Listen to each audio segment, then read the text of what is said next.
Calaroga Shark Media. Hello and welcome to Ghost. This episode is titled Ghost Town.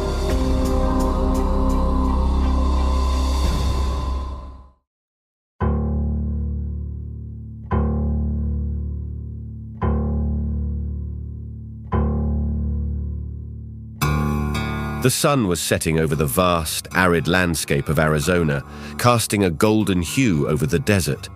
Jack and Lily, a young couple adventurous at heart, were on their way to explore an old mining town they had heard about from a local. It was supposed to be a fun, albeit unusual date, exploring the remnants of history, imagining the lives once lived there. The town, known as Raven's Hollow, was located off the beaten path, a detour from the main road that snaked through the desert. As they drove, the paved road gave way to gravel and then to dirt, and the remains of civilization grew sparse. Arriving at the outskirts of Raven's Hollow as twilight embraced the land, Jack and Lily were struck by the eerie stillness that seemed to blanket the town. The structures, dilapidated and time-worn, stood as silent sentinels to a forgotten era. There was no sign of life, only the ghostly echoes of the past. They parked their car at the entrance of the town, a rusted sign swaying in the gentle breeze, its letters barely legible. Hand in hand, they ventured into the heart of Raven's Hollow, their footsteps kicking up clouds of dust that had lain undisturbed for ages. The first building they approached was the old saloon, its swinging doors hanging off their hinges. As they stepped inside, a chill ran down their spines. The air was thick with the scent of decay, and the remnants of the saloon were coated in a layer of grime and dust. The tables and chairs were arranged as if waiting for patrons that would never return. Jack, ever the joker, called out, "Anyone here want a drink?" His voice echoed through the empty room, unnaturally loud in the silence. There was no response, only the creaking of the wood as it settled. As they explored further, Lily felt a growing sense of unease.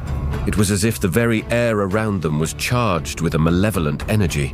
She tried to shake the feeling, attributing it to the creepiness of the abandoned town.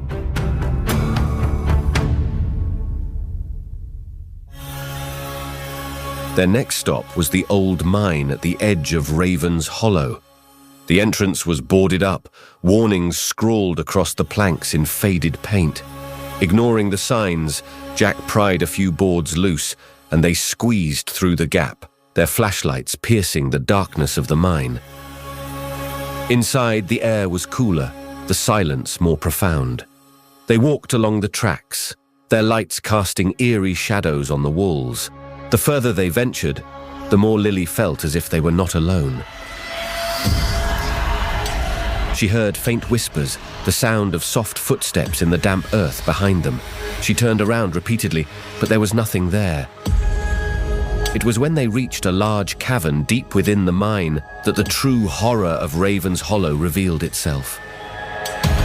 The walls of the cavern, adorned with grotesque carvings, seemed to pulse with a malevolent energy.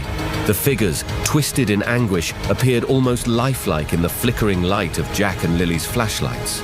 Their eyes, hollow with despair, seemed to follow the couple's every move, imbuing the air with a suffocating sense of dread.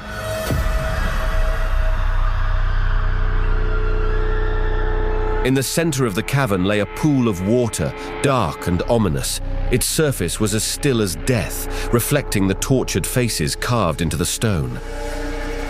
As Jack and Lily approached, the water began to ripple, as if something lurked beneath its surface. Suddenly, with a violent splash, a figure emerged from the pool. It was a miner, his face gaunt and ghostly pale, his eyes burning with an unholy fire. Water dripped from his tattered clothes, and in his hand he clutched an axe, its blade stained with dark, rust-like spots. Lily screamed as the miner lunged toward Jack, swinging the axe with a supernatural strength. Jack barely dodged the blow, the axe embedding itself in the wall with a sickening thud. The miner pulled it free, chunks of rock and a spray of red, viscous liquid following the blade. They realized with horror that the red substance wasn't just water. It was blood, fresh and eerily warm. The pool was not just water. It was a well of the blood of countless victims, souls claimed by the mine, their eternal suffering feeding the curse that had befallen Raven's Hollow. The miner advanced, a grotesque smile twisting his spectral face. He swung the axe again, narrowly missing Jack's head, the blade slicing through the air with a whistling sound. Jack and Lily retreated, but the miner was relentless, driven by a rage that transcended death. As they dodged and weaved through the cavern, the walls seemed to come alive. The carved figures writhed and twisted, their mouths opening in silent screams. Hands, bony and decayed, reached out from the walls, grasping at Jack and Lily, their touch cold and filled with the agony of the damned. Lily tripped, her ankle caught in the grip of one of these hands. The miner was upon them in an instant, his axe raised high, poised to strike. Jack lunged forward, pushing Lily out of the way just as the axe came crashing down. The blade missed them, but struck another figure on the wall, causing it to shatter in a shower of stone and blood. The cavern shook violently, as if the miner's rage had awakened the very heart of the mine. Rocks began to fall, the ground beneath their feet cracking and splitting. The moans and screams of the trapped souls reached a deafening crescendo, a symphony of torment that threatened to consume them. Jack and Lily, their hearts pounding in terror, found a narrow passage and ran, the miners' echoing steps close behind. The passage twisted and turned, leading them deeper into the bowels of the mine. With each step, the air grew thicker, the screams louder, and the sense of impending doom more overwhelming.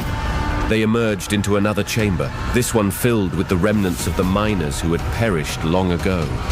Bones littered the floor, arranged in macabre patterns. The ghostly figures of the miners loomed over them, their faces twisted in eternal torment, their eyes hollow pits of despair. They were surrounded by the ghosts of the miners, their bodies twisted and broken, eyes glowing with a malevolent light. The air was filled with the stench of decay, and the moans of the dead echoed off the cavern walls, a symphony of suffering that chilled them to their core.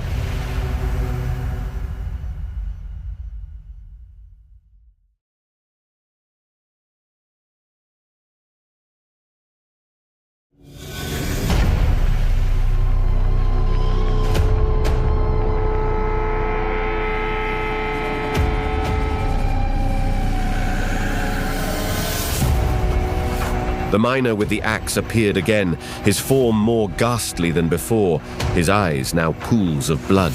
He raised his axe, the blade dripping with the blood of his countless victims. Jack and Lily, cornered and with nowhere to run, faced the miner, their eyes filled with terror.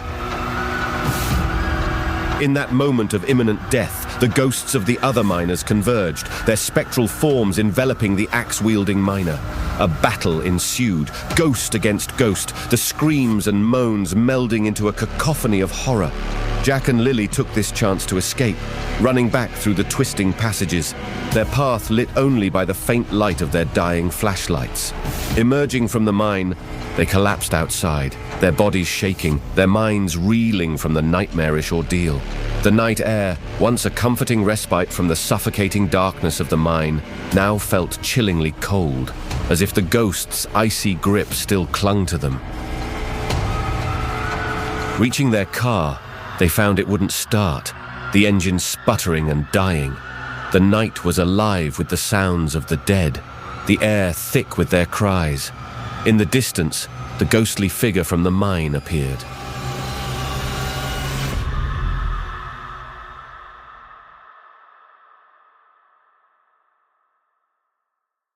Ghost is a Calaroga Shark Media production, written and hosted by Alexander Ian McIntyre, produced by Mark Francis, executive producers Mark Francis and John McDermott. Portions of this podcast may have been created with the assistance of AI.